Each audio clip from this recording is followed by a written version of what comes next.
Si Kristo ang Pasko. Ano ang unang pumapasok sa isip mo kapag sinabing Pasko? Naiisip mo ang bigayan, yung mga masasarap na pagkain sa handaan. Maraming namimili ng regalo para sa mga namamasko. Pumasok lang ang buwan ng Setyembre, sabik na agad na makita ang mga pulang sobre. Maiisip mo lahat ng mangyayari, puno na naman ang ngiti. Lahat yan ay nangyayari tuwing Pasko. Lahat ay masaya, saya na totoo. Pero alam mo ba ang totoong kahulugan nito? Disyembre 25, araw na isinilang ang tagapagligtas at hari ng buong mundo. Tuwing Pasko, lahat ay nakakabili ng bagong damit o susuotin.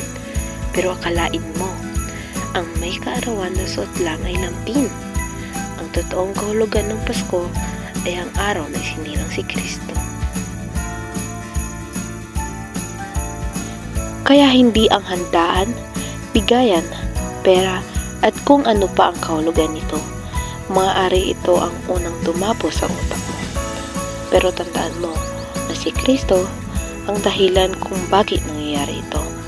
Isinilang siya, Disyembre 25, inaalala at nagpapasalamat tayo rito. Kaya ano ang unang pumapasok sa isip mo kapag sinabing Pasko? Ang araw na isinilang ang tagapagligtas ng mundo. Ang unang nagbigay ng regalo. Regalo? Regalo ang buhay mo.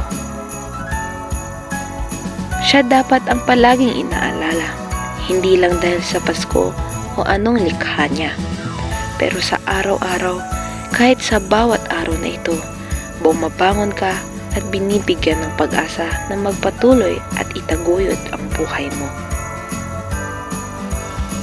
Hindi mali ang handaan at bigayan, pero si Jesus ay dapat tandaan.